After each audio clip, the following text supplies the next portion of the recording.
Sebetulnya konflik di Palestina itu konflik apa sih? Konflik wilayah. Wilayah kan. Ini wajar semua orang seperti itu kan. Ini salah satu narasi yang selama didirikan oleh mereka. Konflik di Palestina bukan konflik perebutan wilayah, bukan teritorial, tapi konflik eksistensi. Konflik eksistensi maksudnya apa? Kalau kita bicara misalnya konflik Kepulauan Natuna, jelas itu antara Cina dan Indonesia kan. Ya ini adalah konflik wilayah nih. Kalau Palestina enggak. Ini Palestina ini adalah satu wilayah yang ya dulu itu hidup damai ya. Dulu nggak ada namanya negara Israel kan. Iya. Bahkan sebelum tahun 1920 populasi Yahudi di Palestina itu cuma 5%. Dan itu mereka hidup nyaman, nggak dilarang untuk beribadah, mereka bebas, toleransi sangat tinggi di sana kan. Tapi ketika setelah Sykes-Picot dari 1914 atau 16 gitu kan, kemudian Inggris mulai menjajah Palestina tahun 1920, mulailah migrasi, eksodus orang-orang Yahudi ke Palestina. Inilah eksistensi itu. Yang tadinya cuma 5%, sekarang berapa? Orang Yahudi di Palestina sampai 80% lebih. Ya, jadi mereka itu memang eksistensi. Jadi dari yang nggak ada jadi ada dan menghilangkan yang sudah ada.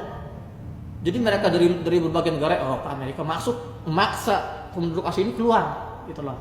Makanya sekarang banyak kalau orang Palestina mengungsi kan di Yordan, di Suriah, terpaksa mereka nggak mau. Tapi kalau mereka dibakar rumahnya, nggak ada tempat tinggal lagi. Gitu kan. Nah, makanya dalam satu wawancara press conference seorang Perdana Menteri Israel yang keempat namanya itu Golda Meir, perempuan nih, ditanya oleh wartawan, sebetulnya batas wilayah Israel itu di mana sih?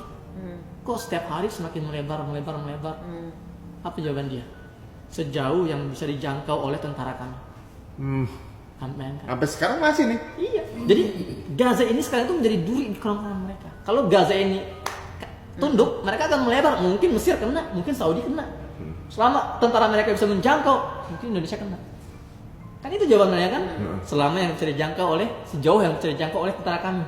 Karena Gaza nggak takut. Karena Gaza ini nggak kalah-kalah, makanya ya, beberapa tahun silam ada pejabat di Israel itu secara terang-terangannya menyampaikan dalam negosiasi dengan para pejuang Gaza, apa dia bilang?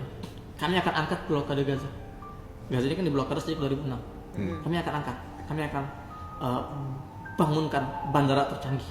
Kami akan bikin pelabuhan terhebat untuk Gaza. Kami siap. Kami akan siap menjadikan Gaza ini negara semakmur Singapura. Dan Israel punya kemampuan itu, punya uang mereka. Kami siap. Satu syaratnya, wahai orang Gaza, wahai para pejuang Gaza, tanggalkan senjata kalian, menyerahlah. Kalau kalian nyerah, kita akan buka blokade, kita akan buka perbatasan, kita akan jadikan kalian orang-orang makmur Singapura. Sederhana kan? Apa kata warga Gaza? Tidak. Karena yang sedang kami perjuangkan bukan tanah kami. Ini tanah wakaf umat Islam. Masya Allah. Yang sedang kami pertahankan bukan darah kami. Kami sedang mempertahankan kemuliaan dan kehormatan umat Islam. Jadi kami rela dibom, kami rela diblokade, kami rela dibantai, kami rela dibunuhi setiap hari, nggak masalah. Yang penting kami tidak rela menyerahkan kehormatan umat Islam kepada kalian.